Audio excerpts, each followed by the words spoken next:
तो देखिए आज हम वियोगनी छंद का लक्षण और इसको उदाहरण के बारे में जानेंगे। तो सबसे पहले देखिए वियोगनी छंद का लक्षण क्या है और इसमें किस प्रकार से गण का निर्धारण करते हैं वो हम जानेंगे। तो देखिए वियोगनी छंद का पहले हम लक्षण लिखते हैं। लक्षण यानी वियोगनी छंद का लक्षण क्या होता है। तो देखिए विषमे स स जा गुरु समे सभरा लोअथ गुरु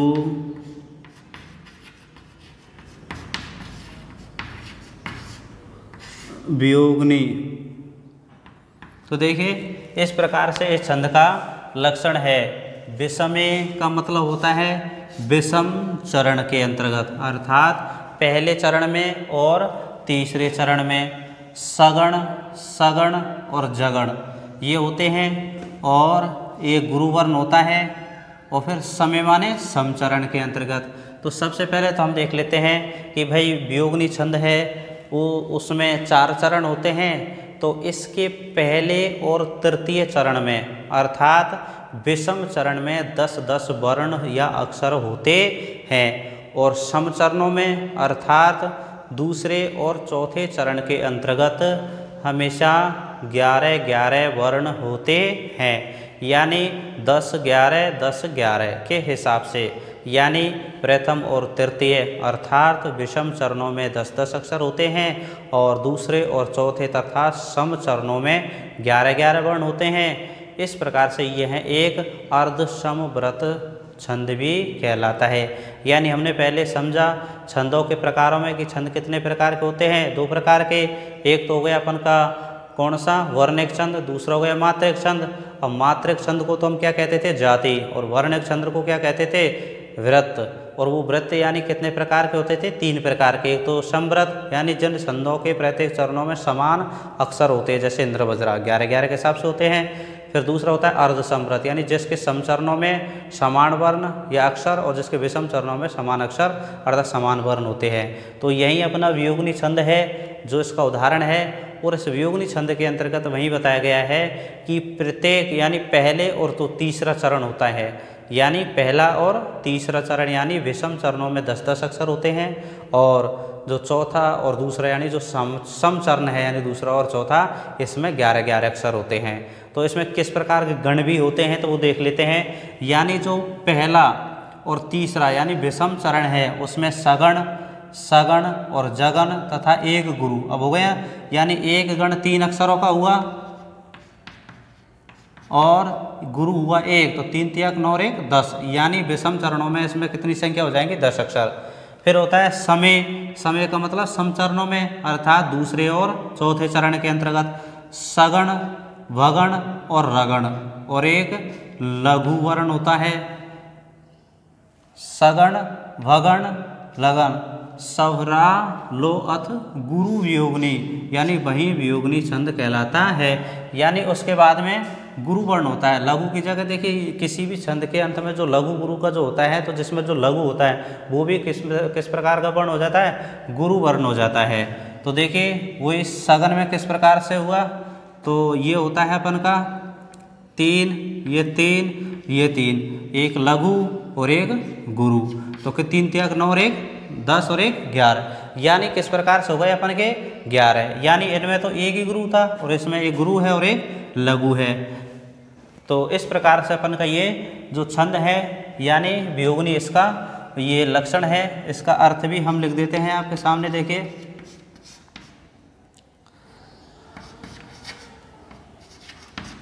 वियोगनी छंद के विषम चरणों में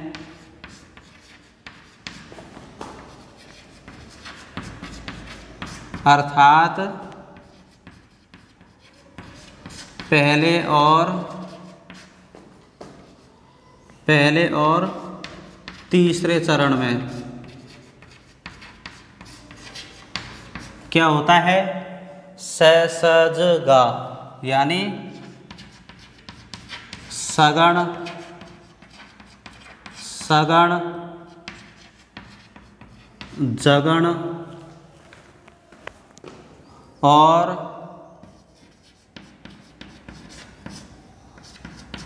एक गुरु वर्ण के साथ 10-10 वर्ण होते हैं। यानी अब आपके समझ में आ गया होगा, यानी वियोगनी छंद के विषम चरणों में अर्थात पहले और तीसरे चरणों में सगण सगण जगन और एक गुरु वर्ण के साथ 10-10 अक्षर यानी वर्ण होते हैं, तथा सम चरणों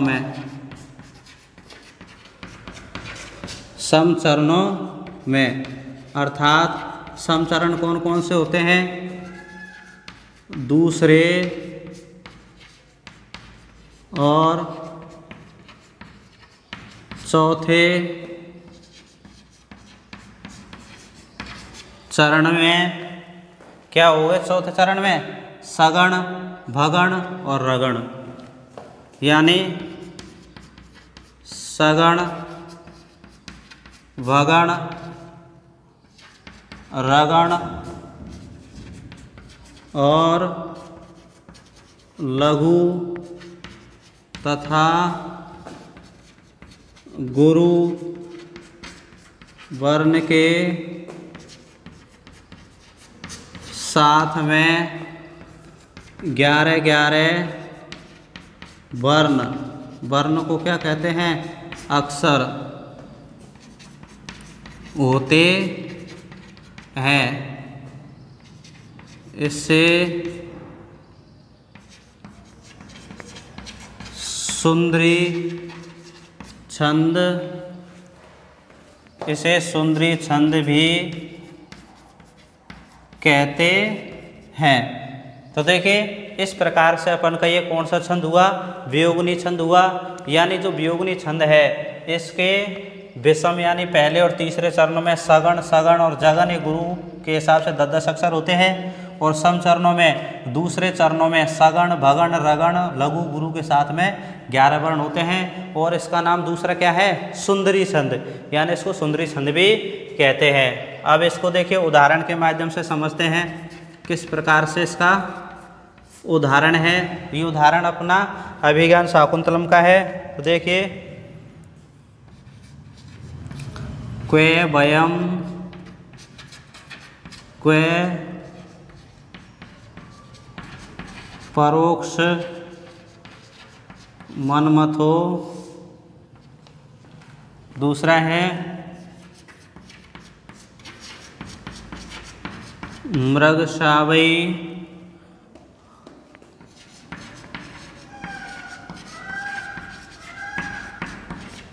सममेधितो जने, और तीसरा है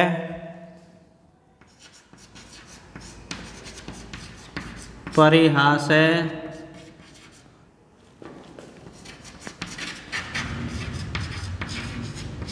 बीजल्पितम सखे।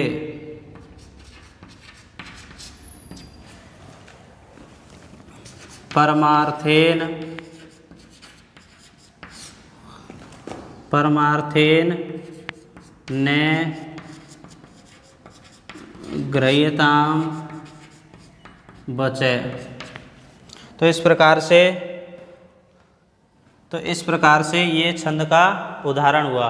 तो हम सबसे पहले इसमें वर्णों की गिनती कर लेते हैं कि ये पहला और ये तृतीय चरण है, इसमें अपन का 10-10 अक्षर है, और ये अपन का दूसरा और चौथा यानी समचरण में से 11-11 है।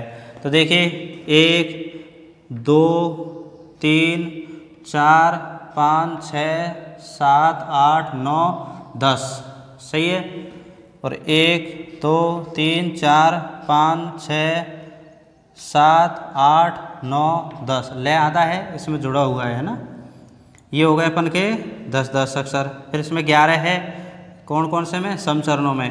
1 2 3 4 5 6 7 8 9 10 11। 1 2 3 4 5 6 7 8 9 10 11। तो 10 11 10 11 के हिसाब से इसमें अक्षर हो गए। तो हम इसमें देखते हैं विषम यानी जो पहला चरण है, और तीसरा चरण में क्या है? सगण, सगण और जगन। तो देखिए आधा अक्षर है, आधा अक्षर से पहले कोई वर्ण होता तो बड़ा होता, ये बाद में, तो इसलिए इसका एक ही आएगा। तो ये एक हो गया। बे है, ये एक हो गया, और ये में अंक की बिंदी लग रही है, ये 2 हो जाएगा। यानी हमने पहले ही बता दी जो अनुस्वार युक्त तो वर्ण होता है वो दीर्घ होता है हमेशा। तो स ल गा यानी सगण के अंतर्गत ये तो हो गया अपन का सगण। फिर दूसरा 1 1 2, ये दूसरा सगण हो गया, है ना। अब ये देखो ख क्षत्रिय है, वो संयुक्त अक्षर है, तो इससे पहले अगर ये छोटा होता तो भी बड़ा होता, और ये बड़ा है तो इसलिए बड़ा ही आएगा। फिर ख 1, अब आधा है तो ये बड़ा हो गया, ये छोटा है तो छोटा, ये जबान, ये जगन हो गया, और ये गुरुवर्ण है एक, तो ये गुरुवर्ण हो गया। ठीक है, तो ये टोटल अपन के कितने वर्ण हो गए? 10। फिर अगला दूसरा चरण है, इसमें 11 होने चाहिए, और 11 में कौन सा होगा? सगण, भगण और रगण। तो देखिए 1 2 और ये बड़ा स ल गा। फिर दूसरा आता है भगण, यानी भा न स, भगण हो गया, तो भगन हो गया। अगर राजवा तो रा जय और भा, रगण हो गया। एक होता है लघु और एक होता है गुरु, इसके हिसाब से। यदि बाद में कोई भी वर्ण गुरु लघु भी हो जाता है किसी कारण से, तो विकल्प से उसको गुरु मान लिया जाता है, ये पहले भी बता दिया मैंने ना। तो इस प्रकार से हम गण का निर्धारण करेंगे। तीसरे चरण में भी निर्धारण करते थे, तो कि 1 1 बड़ा सलगा, फिर 1 1, और देखिए ये आधा है तो इससे पहले बड़ा सलगा, सगण सगण, फिर जगण। 1 आधा है, आधे से पहले बड़ा, और एक छोटा सल जबान हो गया, और एक गुरुवर्ण हो गया। ठीक है, फिर इसमें इसको नीचे रख लेते हैं। देखिए 1 1 2, यानी क्या हो गया? दूसरे में यानी चौथे चरण में समचरणों में सगण, भगण और रगण लेना है अपन को। तो स लेगा सगण, और देखो भा न स भगण हो गया, और इससे पहले बड़ा ये और ये बड़ा राजवा यानी रगण हो गया। एक होता है लघु और एक हो गया गुरु।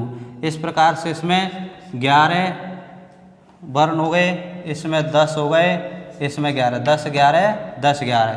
तो इस प्रकार से इस छंद का लक्षण हो गया। तो इस प्रकार से हमें सबसे पहले तो कोई भी छंद आता है तो उसमें हमें मात्राओं की या फिर अगर बार ने कहे तो वर्णों की गिनती करके हम छंदों का निर्धारण कर सकते हैं। इस प्रकार से अपना ये छंद का उदाहरण है, और भी छंद लेकर के आप इसका अभ्यास कर सकते हैं। तो आपको व्यग्नि छंद समझ में आ गया किस प्रकार से इसका लक्षण है, और किस प्रकार से इसका उदाहरण हमने स्पष्ट किया है कि भाई इसमें कौन कौन सा गण है, किस प्रकार से हमने इसको सिद्ध कर लिया कि भाई इसमें जिस प्रकार से लक्षण कहा गया है उसी प्रकार से इसमें गण लगे हुए, इस कारण से इसको व्यग्नि छंद कहते हैं, और इसको हम सुंदरी छंद भी कहते हैं। ठीक है, थैंक यू, धन्यवाद।